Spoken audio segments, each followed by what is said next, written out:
দেখাচ্ছে। হ্যাঁ হ্যাঁ, এটাই পরে আসো তুমি। একটু পর আমার ডিউটি শেষ হয়ে যাবে, তখন ওই গাছতলার মোড়ে দেখা করবো, ঠিক আছে? বলছি আসার সময় একটা চকলেট নিয়ে এসো। হ্যাঁ ম্যাডাম। ম্যাডাম, ঠিক আছে রাখছি, তুমি পেশেন্ট ডাকছে। বলো ফুটো, কি হয়েছে? বলছি আরেকটা ম্যাডাম কখন আসবে? কে, ঝুমা? হ্যাঁ এই তো একটু পরে চলে আসবে, আমার ডিউটি তো শেষ এখন প্রায়। বলছি কি, শুনলাম নাকি তোমার সঙ্গে ঝুমার বিয়ে হওয়ার কথা ছিল? হ্যাঁ গো হ্যাঁ, আর বলো না। বলছি কি, ঝুমার ব্যাপারে সবকিছু তুমি জানো? কি জানার কথা বলছো? আমার নাম বলবো না কিন্তু, ঠিক আছে? হ্যাঁ বাবা বলো। বলছি ঝুমা কিন্তু একটু কানে কম শোনে, জানো কি সেটা? হ্যাঁ জানি। ও বাবা ফুটো, তুমি এত দিলদার মানুষ। হ্যাঁ, ঝুমা কানে কম শোনে তাও তুমি ওকে পছন্দ করো? কানে কম শুনলে কি আর না শুনলে কি, মানুষ ভালো হওয়ার দরকার। তোমার মতন যদি প্রত্যেকটা ছেলে হতো না, তাহলে কোনো ফ্যামিলিতে ঝগড়া অশান্তি হতো না। ওইসব ফালতু কথা, ঝগড়াঝাটি হবেই যতই ভালো থাকুক আর না থাকুক। হ্যাঁ তা অবশ্য ঠিক। কেন, তোমার বয়ফ্রেন্ডের সঙ্গে তোমার ঝগড়া হয় না? প্রতিদিন ঝগড়ায়, প্রতিদিন। তাহলে আবার বলছো? বলছি কি, আমি আবার বলেছি এই কথা যেন ঝুমাকে বলো না। না না, আমি বলতে যাবো কিসের জন্য?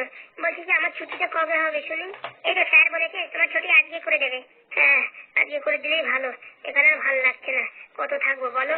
কেন, হসপিটালে তো ভালো, কাজকর্ম কিছু লাগে না, কাজ সময় মতন খাবার পাও, খাবার ঘুমাবা। ওইসব আমাদের সহ্য হয় না, আমরা কাজ করা মানুষ। আমাদের কাজ বাজ না করতে পারলে হাত পা কিরকম একটা ঝিনঝিন ঝিনঝিন করে। ও বাবা, তাই নাকি? বান্ধবী, এই ধরে চলে এসছিস? আয় আয় আয়। আচ্ছা একটু লেট হয়ে গেল বান্ধবী। আরে বাবা, কোনো ব্যাপার নেই। আয় আয়, তোর জন্যই বসেছিলাম। আমার জানো আবার আমার জন্য গাছতলার মোড়ে দেখা করবে বলে দাঁড়িয়ে রয়েছে, আর বলিস না। তাহলে তুই এখন চলে যা। হ্যাঁ ঠিক আছে, তুই দেখ। হ্যাঁ, আর স্যার বলছিল ফটোগ্রাফকে রিলিজ করে দেবে, তাই একটু ওর মোটামুটি সবকিছু চেক আপ করে নিস, বিপি সুগার সবকিছু। হ্যাঁ ঠিক আছে, ও নিয়ে চাপ নিস না। আসি বান্ধবী। বলছি কি, এখন কেমন আছো ফুটো? এই ভালোই আছি। গলার ব্যথা কম হয়েছে? হ্যাঁ কম হয়েছে। বলছি কি ফুটো, আমি বাড়িতে তোমার কথা বলেছি যে তুমি বিয়ের জন্য রাজি হয়েছো। ও, বলছিলাম কি, তোমার একটা আমি কথা বলতে চাই। বলো। বলছি কি, তোমার সঙ্গে যখন বিয়েই হবে, তাহলে আর সত্যি গোপন করে কি হবে বলো? কেন, কি হয়েছে? আজ থেকে প্রায় 12 বছর আগে ছোটবেলায় আমি এই বাজি ফোটাতে গিয়েছিলাম, তো আমার কানের কাছে এই আর কি চকলেট বাজি দুম করে ফেটে গেছিল। তখন থেকে আমি কানে কম শুনি, বুঝেছো? কাছ থেকে যে যাই বলে সবকিছু শুনতে পারি, একটু দূরে গেলে পারে আর শুনতে একটু অসুবিধা হয়। সেটা আমার ছোটবেলার থেকে সমস্যা, তাই তোমাকে আমি আগের থেকে বলে দিলাম। কারণ কি, বিয়ের পরে তো তুমি জানতেই পারবে, তখন শুধু শুধু ঝগড়াঝাটি আমার পছন্দ না। আগের থেকে বললাম, যদি তোমার পছন্দ হয় তাহলে তুমি বিয়ে করো, নাহলে তোমার ইচ্ছা। আরে পাগলি, আমি তো প্রথম দিন থেকে জানি তুমি কানে কম শোনো। তাহলে সেদিন আমার কাছে ক্ষমা চাইলে কেন? মানে ক্ষমা এই জন্য চেয়েছি, যেভাবে তোমাদের বাড়িতে আমি মানে বলেছিলাম, ওইভাবে বলাটা উচিত হয়নি। ও, তাহলে তুমি এখন কি সিদ্ধান্ত নিচ্ছ, কি আমায় জানাতে পারো? আরে আমার কানে কালা হোক, চোখে অন্ধ হোক, ওতে কোনো সমস্যা নেই। বাড়ি যেন কোনো ঝগড়াঝাটি না হয়, বাস এটাই আমার একটাই অনুরোধ। না না ফুটো, আমার জন্য তোমাদের বাড়িতে কোনো ঝগড়া হবে না। ঠিক আছে, তাহলে আমার কোনো সমস্যা নেই। কালকে বুঝেছো, তোমাদের বাড়ি গিয়ে কথাবার্তা বলে আসবো, ঠিক আছে? সত্যি তুমি আমার কানের সমস্যা তা জানার পরেও তুমি বিয়ে করতে চাও? আরে কত মানুষ আছে কান ভালো থাকাও সত্ত্বেও ডাকলেও শোনে না, ইচ্ছা করে কান কালা হয়ে থাকে। তার থেকে ভালো তুমি কানে কম শোনো। তুমি না মাইরি, তোমার সাথে কথা বলে পারা যাবে না। বলছি কি, আজ যেমন ছুটির ব্যবস্থা করে দাও না, আর ভাল লাগছে না। এই বেডে শুয়ে শুয়ে কেমন গার পুরো হাত পা সব ব্যথা হয়ে গেছে। ঠিক আছে, দেখি স্যারকে বলে ব্যবস্থা করছি। বন্ধু কালা চান আমার মায়া লাগাইছে, পিরিতি শিখাইয়া আমায় দূরে পাঠাইছে। ফুটো ভাই, এটা গুড নিউজ আছে ফুটো ভাই। কি গুড নিউজ? হাগুদা, তোমার বউরা চলে আসছে তাই? কি যে বলিস রে এসব উল্টো পাল্টা কথা, ওটা কোনো গুড নিউজ? ওটা যদি হয় ওটা তো হবে ব্যাড নিউজ। তাহলে আবার কিসের গুড নিউজ? আর বলিস না, টাকা অ্যাকাউন্টে ঢুকে গেছে, রাত্রে 12টা 45 মেসেজ আসে টুং টুং করে। তাহলে এখন এখন কি? এখন ঘর দেখা দেখি চলবে। ঘর দেখা দেখির পরে নতুন করে ঘরে তত সাজানো হবে জিনিসপত্র, তারপরে তত বিয়ে দেওয়া হবে ফুটো। হ্যাঁ হাগুদা, বলতেছি কি, একবারে সাধু বাবার কাছে গেলি হতো না? সাধু বাবা আমাদের বলেছিল যে বিয়ে করলে 21 দিনের মাথায় মরে যাবো। আরে ওইসব ফাও কথা ছাড় তো। কোন সাধু বাবা নাকি, মরলি মরবি তা আবার কি? কোন কথা কি বলছো তুমি? আরে হ্যাঁ, একটা সাধু বাবা আমার বলেছিল যদি বিয়ে করিস 21 দিনের মাথায় মারা যাবি। আরে সে সাধু বাবার কথা ছাড়তো। সাধু বাবা তো আমার বলেছিল সুখে শান্তিতে জীবন যাপন হবে। এখন তো আমি নরকের বাস করছি। বলছি কি, তুমি যাও একবার ওই সাধু বাবার কাছে, আরেকবার যাও, গিয়ে শোনো যে এই বিপদটা কাটানো যায় কিনা, বা বিপদটা কেটেছে কিনা, সেটা একটু শোনো, ঠিক আছে? হ্যাঁ ভাই, ঠিকই বলেছো ঝুমা। ঠিক আছে ঝুমা, তুমি যখন এতবার বলছো তাহলে একবার গিয়ে দেখবো। গিয়ে দেখবো না, তুমি বলো কালকে যাবে। আরে বাবা, অত টেনশন নিয়ে না। আমার বন্ধু আমার ছেড়ে কোথাও যেতে পারবে না। যদি যাই দুইজনে একসাথে পটলে যাবো, তাহলে বাচ্চা থাকলে দুইজনে একসাথে এই পৃথিবীর বুকে ধুমধারাকা ব্যবসা করবো। একদম ঠিক বলিস ঝাগড়া, তোমার ছাড়া আমি কোথাও যাচ্ছি না। আরে ভাই, তোরেও আমি কোথাও ছাড়তেছি না। তোমাদের আর কি বলবো, সবসময় হাসি মজা ফাজলেমি। এর জন্যই তো ঝুমা তোমায় বললাম এই হাসিটা যেন আমাদের ফ্যামিলিতে সবসময় বজায় থাকে, সেটুকু তুমি একটু চেষ্টা করো। হ্যাঁ, এখন তাড়াতাড়ি বিয়েটা হলেই বাঁচি। সারাদিন রান্না করতে করতে আমার হাতটা ব্যথা হয়ে যাচ্ছে। না না, আমি আসলে তোমাদের রান্না করতে হবে না। বাবা, আমরা রান্না পারবো নাকি? খাইয়ে কাজ নাই। সকালে বিরিয়ানি রান্না করবো, বিকেলে বিরিয়ানি রান্না করবো, বাস খাবো দাবো আর আমরা ডান্স করবো। ঠিক আছে বাবা, ঠিক আছে। এই পাদুর ফরমাইশি পূরণ করতে করতে আমার হাত পা ব্যথা হয়ে যাচ্ছে। কখন বলতেছে ম্যাগি খাবে, কখন বলতেছে নুডলস খাবে, কখন বলতেছে আমকা খাবে, কখন বলতেছে ঢামকা খাবে। আর বলো না। এই শোনো, বিয়ের পরে কিন্তু আমি তোমার ঝুমা বলেই ডাকবো। হ্যাঁ হ্যাঁ, ঠিক আছে দাদা, কোনো সমস্যা নেই। এই দাদা বলে ইমোশনাল করে দিলে যে আমারে। কেন? আমার যে কোনো বুদ্ধ নাই, এখন তুমি দাদা বলে আমার একটা পুরো ইমোশনালে ফেলে দিলে। শোনো হাগুদা, একটা কথা বলছি। বল রে ফুটো। বলছি কি, কাকু কাকিমাকেও এবার আমাদের সাথে রাখবে, বড় থেকে ঘর কিনে সবাই মিলে একসাথে থাকবো। ঠিক বলেছিস। মা বাবা ওই পুরীতে গেছে ঘুরতে, আসলে পারে মোটামুটি একটা আলোচনা করে সিদ্ধান্ত নেওয়া যাবে। তাই তো ভাবি, কাকু কাকিমা আমায় দেখতে আসলো না।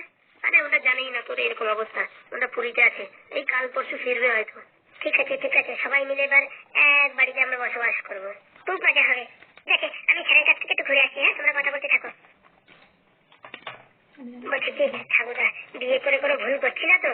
আরে ঘোরা না, আমি দুইটা করেছি, কোনো ভুল করে নিয়ে তুই একটা করে কি করবি? হ্যাঁ, তুই যে এক ফুটো, মানে সারা দেশ কাঁপানো ফুটো, এখন বিয়ে করতে ভয় পাচ্ছিস? ছি ছি ছি ছি। বলছি কি সাধু বাবার কাছে একবার গেলি হয়? কালকে গেলি হবে না, আজকে তো ছুটিতে বাড়ি নিয়ে যাই। কালকে তুই আর আমি সাইকেল চালাতে ডুম করে যাবানি। বলছি সাধু বাবা আছে তো এখানে? আরে চল তো, ওই সাধু বাবার ভয় করে লাভ নেই। বললি মরবে তা আবার কি, ওলি ভাইলে লাভ আছে। আজকে না কালকে সবাই যেতে হবে, তাই বলে কি মরার ভয় করে কি বিয়ে করবি না নাকি তুই? হ্যাঁ, আরে হাগুদা, বিয়ে করতে কোনো ভয় না, কিন্তু বাড়ি যে সবসময় ঝগড়াঝাটি টুংটাং লেগে থাকে, ওর জন্য ভয় লাগে। ওরে বাবা, কোন বাড়ি ঝগড়াঝাটি টুংটাং হয় না? আমার তো দেখা তো, সব বাড়ি ঝামেলা আছে, কোন বাড়ি হয় না আমার তো দেখা। সেটা তো ঠিক বলিস, কিন্তু এই মোটামুটি তোমার দুটো বউ যা করিছে তা তুলনার বাইরে। আরে ও দুটো তো এলিয়েন এলিয়েন। মোটামুটি যা করিছে মজা কিন্তু ভারী আইছে, বুঝতে পেরেছিস? সারা জীবনে একটা এক্সপেরিমেন্ট হয়ে গেছে। বলছি মাল দুটো আবার ফেরত আসবে না তো? ও শালা বলা যায় না। ও কেন চিটকেলির ঘোড়া, যদি শোনে যে ফুটো বাঁচিয়ে গেছে, কেন আবার ফেরত আসতে পারে? এইবার আসলে পারে কি করবা তুমি? এইবার আসলে কি করবো? মুখ বুঝতে পারবো। সত্যি বলছো? আরে কি যে বলিস ফুটো, তোর কোনো সন্দেহ আমার উপরে? না হাগুদা, আমি তো তোমার থেকে ভালো আর পৃথিবীতে কারোরই বাসি না। ওই যে দেখি ডাক্তারের সাথে কথা বলে তো ছুটির ব্যবস্থা করছি। তাই করো তো, আমার আর ভালো লাগছে না এখানে বসে বসে। আজকে হারামজাদা আসুক, বাড়িতে আসুক, ওরে এমন কালাম কেলাবো সারা জীবন শিক্ষা হয়ে যাবে। সম্পত্তি যা আছে সব দান করে দেবো, কিন্তু ওরে কিচ্ছু দেবো না। বলো বাবা, কি হয়েছে? বিয়াদব ছেলে, নির্লজ্জ, বেহায়া। মরিস না কেন? তুই মরিস না কেন? তোর জন্য আজকে আমাদের বাড়িতে প্রথমবার পুলিশ আসলো। বাবা, আমি কিচ্ছু করিনি তো। করিসনি? তাহলে পুলিশ আসলো কিসের জন্য বাড়িতে? তা আমি কি করে বলবো? এই নির্লজ্জ বেহায়া মেয়েটি কোথায়? সেসব জানি না আমি বাবা। তাহলে তুই জানিস না তুই কোথায় ছিলি? আমি তুমি বলার সঙ্গে সঙ্গে আমি ওরা ফুটোদের বাড়িতে রেখে আমি মামা বাড়ি চলে গেছিলাম, আর ফোনও সুইচ অফ করে রেখেছিলাম। ও বলছিল আমার সকালে আসতে, তার জন্য আমি আসবো না বলে ফোন সুইচ অফ করে তোমার যাতে মান সম্মান নষ্ট না হয় তার জন্য মামা বাড়ি চলে গিয়েছিলাম। ওই হারামজাদা মেয়ে কি করেছে জানিস? কি কি করেছে বাবা? ফুটোরে বিষ খাইয়ে না কি খাইয়ে মারার চেষ্টা করেছে। ফুটো আজ পুরো সিরিয়াস হসপিটালে ভর্তি আছে। কি কি বলছো বাবা? কি বলছো মানে? ওইরকম ডেঞ্জার মেরে তুই নিয়ে আসিস বাড়ি? হ্যাঁ, তোর বুদ্ধি শুদ্ধি নেই কোনো কিছু? হ্যাঁ, কবে আমাদের তোদের সব গোষ্ঠী করে মানুষের সবের বিষ খাওয়াই সব টাকা সম্পত্তি নিয়ে যাবে, সেটা তুই বুঝিস? তুই তখন সারা জীবন ল্যাং করে বেড়াস, বুঝতে পারিস? বাপের হোটেলে খাস তো বুঝতে পারিস না টাকা ইনকাম করা কত কষ্ট। তোর জন্য সব টাকা পয়সা কোথায় রাখিছি। এখন যদি ওর কোনটা মেরে বাড়ি নিয়ে আসিস, তোর জীবন তো পুরো অন্ধকার হয়ে যাবে। তোরে মেরে দিয়ে কবে সব টাকা পয়সা নিয়ে চলে যাবে তা তুই বুঝতেও পারবি না। ঠিক ঠিক ঠিক বলিস বাবা। এখন আমি কি করবো? শোন, আমি তোর মামাকে ফোন করে বলছি, তোর মামা বাড়ি গিয়ে চুপচাপ গা ঢাকা দিয়ে থাক। তার আগে এই পুলিশকে আমি ফোন করছি, আমার বাড়ি আসুক, কথাবার্তা বল, ঠিক আছে? তুইও বলবি যে মেয়ে আমাকেও খুঁজে পেলে আমাকেও মেরে ফেলবে। এইসব উল্টো পাল্টা মোটামুটি কথা ভুং ভাং বলে এখান থেকে তুই বিদায় নিয়ে মামা বাড়ি গিয়ে 2-4 মাস থাক, বুঝতে পেরেছিস? ঠিক আছে বাবা, ঠিক আছে। বলছি দারোগা বাবু আসলে আমার মারবে না তো আমায়? তোর জন্য মারবে মারবে না, দাঁড়া আমি ফোন করছি। আচ্ছা, বলছি কি, আমি মাস্টার বলছি কি আমার ছেলে বাড়িতে আসছে, তা আপনি এখন এসে একটু কথাবার্তা বলে নিতে পারেন? হ্যাঁ হ্যাঁ আছে, ও কোথাও যাবে না, আপনার সঙ্গে দেখা না করে কোথাও যাবে না। আসেন স্যার আসেন। ঠিক আছে স্যার, রাখছি স্যার, চুপচাপ এখানে বসে থাক, স্যার আসছে এক্ষুনি। বলছি বাবা, মারবে না তো? করতেও পারে, আমি কি জানি, হাজলামি করিস যখন তখন মনে থাকে না। হ্যাঁ বাবা, আমি তো জানি না ওই মেয়ে এরকম ডেঞ্জার। এখন তুই মেয়ের থেকে পুরোপুরি দূরে থাকবি, নাহলে ওই মেয়ে যা যা করবে সবকিছুর দোষ তোর ঘাড়ে পড়বে আর আমাদের মান সম্মান নষ্ট হবে, বুঝতে পেরেছিস? তোর জন্য ভালো একটা মেয়েদেরকে বিয়ে দিয়ে দেবো। সত্যি বলছো বাবা? আমার বিয়ে দিয়ে দেবা? তুই যে উল্টো পাল্টা কাজ করছিস, তোকে বিয়ে না দিয়ে কি করবো? আমার মাথার থেকে জ্বালাটা আমি নামাই এখন। বলছি বাবা, কবে দেবা বিয়ে? তুই বাবা, বিয়ের নাম সত্যি দাঁতগুলো শাটারের মতন বেরোয় গেল যে। লজ্জা করে তো তাই। লজ্জা করে দাঁত বেরোয়? হ্যাঁ, এই নাকি আপনার ছেলে? হ্যাঁ, তার অবশ্যই এই ছেলে। এই ছেলে এদিকে আয়। বলছি স্যার মারবেন না স্যার আমায়। বলছি কি শেফালি কোথায়? এই শেফালির সঙ্গে তুই ষড়যন্ত্র করে এই ফুটোকে মারার ব্যবস্থা করেছিস তাই না? না স্যার, একদম না স্যার, আমি তো জানি না স্যার। আমি ওকে ওই বাড়ি রেখে আমি মামার বাড়ি চলে গেছি সোজা। কথা বলার জায়গা পাস না? ও যা যা কেমিক্যাল খাইয়েছে সব মনে হচ্ছে তুই এনে দিয়েছিস। সত্যি বলছি স্যার, আমি কিচ্ছু জানি না। ওকে ওই বাড়ি ছেড়ে আমি বাড়িও আসিনি, সোজা মামা বাড়ি গিয়ে আমার ফোন বন্ধ করে রেখেছিলাম স্যার। আর ওই মেয়ে ভীষণ ডেঞ্জার স্যার, ওকে দেখলে ওরকম মনে হয় ওই শয়তানের বাসা। স্যার, এখন আপনি একে যে সাজা দেবেন আমি তাতেই রাজি। আপনার যা ইচ্ছে তাই একে করুন স্যার। বাবা একটু কি বললে আর এখন কি বলছো? শোন, সত্যি বলছিস তুই কিছু জানিস না? স্যার সত্যি বলছি স্যার, আমি কিছু জানি না। শুধু এইটুকু আমার ভুল, ওর সাথে আমার প্রেম ভালোবাসা ছিল, আর বিয়ের পর ও যা বলেছে আমি তাই শুনেছি। শোন, তোকে একটা লাস্ট চান্স দিচ্ছি, আমার কথা মতন যদি চলিস তাহলে কিন্তু তোকে আমি ছেড়ে দেবো। হ্যাঁ স্যার বলেন স্যার। তুই সেখানে ফোন কর, ফোন করে দেখ ও কোথায় আছে। আর না স্যার, আপনার পায়ে পড়ি স্যার, আমি ওর সাথে জড়াতে চাই না। নাটক মারাও, হ্যাঁ? স্যারের বাড়িতে যখন মেয়েটা তুলে নিয়ে এসছো তখন অসুবিধা হয়নি, আর এখন আমার একটু সুবিধার জন্য ওকে ধরার জন্য তুই তো ফোন করবি, তাই পারছিস না? তোকে এক্ষুনি হাজতে ভরবো, চল। না স্যার, না স্যার, আপনি যা বলবেন তাই চলবো স্যার। তাহলে এখন ফোন কর। হ্যাঁ স্যার, করছি স্যার। আপনি যে নাম্বারে ফোন করছেন সেই নাম্বারটি এখন সুইচ অফ আছে বা পরিষেবা সেবার বাইরে আছে। जिस नंबर को आप कॉल कर रहे हैं वो स्विच ऑफ है, एक नेटवर्क सेवा से बाहर है। স্যার বলছি কি, ও সুইচ অফ করে রেখেছে, ও চালু কর নাকি? কোথায় গিয়ে পালিয়েছে কে জানে। তাহলে কাজ কর, তোর মোবাইলটা আমাকে দে। হ্যাঁ স্যার, মোবাইল নিয়ে যান স্যার, আমার কোনো দুঃখ নেই। যতক্ষণ না শেফালিকে ধরতে পারছি ততক্ষণ তোর মোবাইল পাবি না, ঠিক আছে? হ্যাঁ স্যার, আমার মোবাইলের দরকার নেই স্যার। যখন শেফালিকে ধরবো তখন মোবাইল নিয়ে চলে যাবি, ঠিক আছে? হ্যাঁ স্যার, বলছি কি আমি এখন স্যার কোথায় থাকবো? যেখানে ছিলি তোর মামা বাড়ি সেখানেই গা ঢাকা দিয়ে থাক, বুঝতে পেরেছিস? ঠিক আছে স্যার। আর বলছি কি স্যার, ওকে ধরতে পারলে খুব করে টাইট দেবেন। তোমারও তো জ্ঞান দিতে হবে না, কি করতে হয় কি না করতে সে আমার জানা আছে। ঠিক আছে স্যার, অনেক অনেক ধন্যবাদ স্যার আপনাকে। পর থেকে তোর যদি কোনোদিন ফাজলামি করতে দেখি আর বা কোনো বউর পিছনে তুই লাগিস তাহলে সেদিন বুঝবি তোর একদিন কি আমার একদিন। স্যার, আপনি টেনশন নেবেন না, ওর সঙ্গে কোনো একটা কালো মেয়ে দেখে বিয়ে করিয়ে দেবো। কেন বাবা, কালো মেয়ে কেন? যেরকম সব মেয়ের পিছনে লেগেছিস সেরকম তোর কালো একটা বউ দেবো, তখন দেখবি কেমন লাগে। যাই হবে তোর সাজা। বলছি বাবা, একটু পরিষ্কার দিলে হয় না? তুই যা অন্যায় করেছিস তার সাজাই এই। একদম ঠিক বলেছেন, বুঝতে পেরেছেন? ওকে ওরকমই শাস্তি দেওয়া উচিত। আর মাস্টারমশাই আমি আসছি, হ্যাঁ? আর কোনো আপডেট পেলে আমাকে জানাবেন।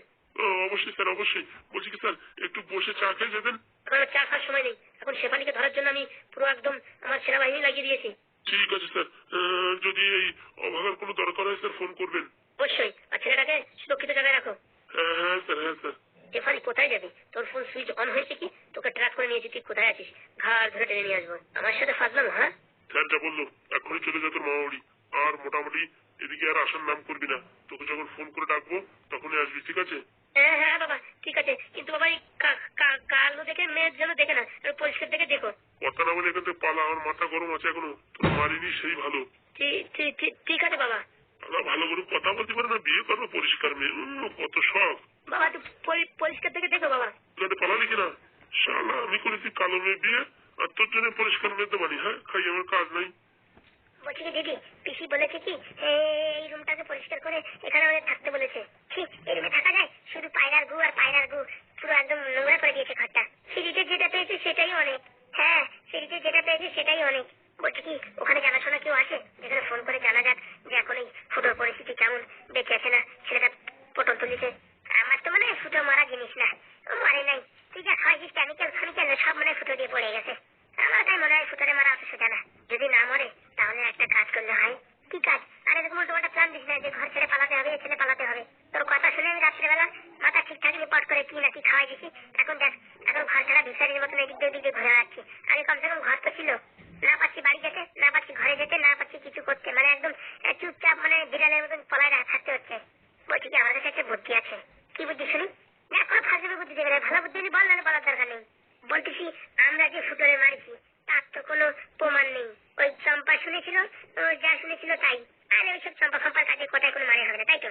একদম ঠিক। কিন্তু চম্পার কতদূর ব্যাপারটা গড়িয়েছে কে জানে। বলছি কি একটু ফোন করবো নাকি? না, মনের ভুলেও ফোন অন করবো না। অন করেছো কি মরেছো? আমার ফোনটা আমি খুলছি না, সুইচ অফ করে রেখে দিয়েছি। তাহলে কি করা যায়? আর কি প্ল্যানিং বলো দেখি। বলছি কি তোমাদের ফুটোর আর এই হাগুর মিলিয়ে 1 কোটি টাকা, তাই তো? হ্যাঁ, আর মাস্টারের কাছে নালিও 2-3 কোটি টাকা হবে। কি বলছিস শেফালি? হ্যাঁ, মাস্টারের কাছে যা আছে কমসে কম 3 কোটি হবেই। কি বলছিস? হ্যাঁ, কত টাকা ছেড়ে দিয়ে তুই চলে আসলি? আর কি করবো, ওই কি আপনার শালা ধরা পড়ে গেছে আর এখন বাড়ি থেকে বের করে দিল। বলছি তোর মাথায় এত বুদ্ধি আর তুই হঠাৎ করে চলে আসলি বাড়ি থেকে। আমরা হলি সারা জীবনে আসতাম না, পাও ধরে ঝুলিয়ে পড়তাম, তবুও অত টাকা ছাড়ি কেউ আসে? আর বুড়োর একুলি উকুলি কেউ নেই, সব টাকার মালিক হচ্ছিস তুই। আর বাদে কাল যাবে বুড়ো টপ খাইয়ে, সব টাকার মালিক তুই হতি না? তুই যে এরকম একটা মানে গবেটের মতন কাজ করবি আমি কোনদিন ভাবতে পারিনি। আরে এটা অজান্তে হয়ে গেছে ঘপ করে। ফুটো না থাকলে মানে কিচ্ছু হতো না। ফুটোটাই যত নষ্টের গোড়া আর এই পাদু, এই দুইজনে মিলে শর্টকাট প্ল্যানিং করে আমার বাড়ি থেকে বের করে দিয়েছে। শোন, এখন তোরে আমি একটা বুদ্ধি দিচ্ছি, তুই তো আমার অনেক বুদ্ধি দিচ্ছিস। কি বুদ্ধি দিদি? বলছি কি, এই মোটামুটি অন্য লোকের ফোন দিয়ে গ্রামে একটু ফোন করে মোটামুটি জানতে হবে ফুটোর অবস্থা কিরকম। তারপরে যদি শোনা যায় যে ফুটো মরেনি, তাহলে বুঝতে পারছিস আমরা এই বাড়ি আবার ফেরত চলে যাবো। ঘাই গুতো তো অনেক খাইছি, মারপিট বুঝেছিস, আর কটা খাবো নয়তো কি হয়েছে। আর যদি আমাদের জেলে ভরে দেয়, অত সুদা নাকি? কোনো প্রমাণ টমান যখন পাবে তখন তো নেবে না। আমি কোনো প্রমাণ ছাড়িনি না, হাতের কোনো ফিঙ্গার প্রিন্টও ছাড়িনি। ও বাবা, তাই নাকি? বলছি তারপরে কি হবে? তারপরে দেখ, ফুটোদের 1 কোটি টাকা, এইবার তোর ওই মোটামুটি মাস্টারের 3 কোটি, তাহলে কত হলো? 4 কোটি। 4 কোটি 3 ভাগে ভাগ করে মোটামুটি যদি আমরা নিই তাহলে কিন্তু ভালো হয়। বাবা, মাস্টারের 3 কোটি আর তোদের 1 কোটি, আমি কিসের জন্য তোমাদের সমান ভাগে ভাগ দেবো? তাহলে এক কাজ কর, আমার কথা মতন চল, তাহলে সবকিছু সমান সমান হবে। কি কথা বলো দেখি? শোন, 3 কোটির ভিতর তুই 2 কোটি নিবি আর আমাদেরকে 1 কোটি দিবি। আমার 1 কোটি হলো আর এই সাক্ষীমের 1 কোটি হলো, মোটামুটি তাহলে আমাদের সেটেলমেন্ট। 1 কোটি পাবো আমি? হ্যাঁ, তাতে আমার কোনো অসুবিধা নেই, কিন্তু এই বুড়োর কাছ থেকে টাকা আদায় করার জন্য তোমাদের ফুল সাপোর্ট করতে হবে। সাপোর্ট মানে কি বলছিস? চেতা, কম্বল, কোল বালিশ, ইট পাথর বালি যা লাগে সব দিয়ে আমরা সাহায্য করবো। তারপরে তুই আমার ঢোকা দিবি না তো? এই দেখো, এই তো তোমাদের বিশ্বাস নেই আমার উপরে, তো কি হবে? না না, বিশ্বাস আছে। টাকা পাওয়ার সাথে সাথে তোমাদের 1 দিয়ে দেবো আর বাকি 2 আমার, ঠিক আছে? কিন্তু আমার প্রত্যেক কাজে তোমাদের সাহায্য করতে হবে আর তোমাদের প্রত্যেক কাজে আমি সাহায্য করবো। কিন্তু এখন যাবো কি করে আমি তো তাই বুঝতে পারছি না। শোনো, এখন যাওয়া যাবে না, কমসে কম 15 দিন 1 মাস পরে ছাড়া যাওয়া যাবে না। হ্যাঁ, ঠিক বলেছো, এখন সব গরম গরম ব্যাপার, এই গরমের ভিতরে গেলে হাত পুড়িয়ে যাবে। ঠিক বলেছিস রে শেফালি, ঠিক বলেছিস। এই 10-15 দিন পরে গেলে পরে মোটামুটি আবহাওয়াটা ঠান্ডা হবে, তখন যে দুমদাম 2-4টে ঘুষি খালি পারেও কোনো সমস্যা নেই। বলছি ততদিন কি এই পায়রার রুমই থাকবো নাকি? সিঁড়িটি যা পাচ্ছ তাই থাকো, একটা তাবু টানাইয়ে এখানে মোটামুটি থাকার ব্যবস্থা করতে হবে। আর এই 1 কোটি টাকা বাড়িয়ে এসে পায়রার গু কেন? আমি তো মোটামুটি ছাগলের বড়ির ভিতরে শুতে পারি, জানি তো ওই টাকা যদি সিনেমা বানাবি, তাই না? একদম ঠিক ধরেছো দিদি, এখন আর কোনো টেনশন নেই, মাথায় চুল থাকুক না থাকুক, অত টাকা থাকলেই সবকিছু হয়ে যাবে। বলছি কি, সিনেমায় কিন্তু আমার একটা রোল দিতে হবে, ওই হিরোর মানে মেইন হিরো আছে না, হিরোর বলির রোল দিলেও দিতে হবে। ঠিক আছে ঠিক আছে, কোনো সমস্যা নেই, তোকে সিনেমায় একটা রোল দেবো। আর আমার যদি ডাইনির রোল না দিস তাহলে কিন্তু আমি সবকিছু ধাক্কায় দেবো। আরে দিদি, তুমি তো ডাইনির পাটে থাকবা, সেটা আমার আগের থেকে বলা আছে। ঠিক আছে, আমি ডাইনির পাটে আর ও ছেলের বলির পাটে, আর তুই হবে কি হিরোইন, তাই তো? হ্যাঁ দিদি, ঠিক আছে, তাহলে এই কথাই থাকলো। এখন মোটামুটি চুপচাপ করে 8-10 দিন ক্যাটামরিতে শুয়ে থাকো, তারপরে একটু মামলা ঠান্ডা হলে পরে যাওয়া যাবে, তাই তো? একদম ঠিক। বলছি কি দিদি, বলছি কি ফুটোরা টাকা টাকা পেলে আবার খরচা করে থাকবে না তো? আরে ওরা যে কিপ্টে মাল, কত খরচা করবে? হাই চলে এই ফুটোর পিছনে 2-4 লাখ টাকা খরচা করবে, তার থেকে বেশি তো করবে না। ওরা তো কিপ্টে, চামচু কিপ্টে। তা ঠিক বলিস। আমার তো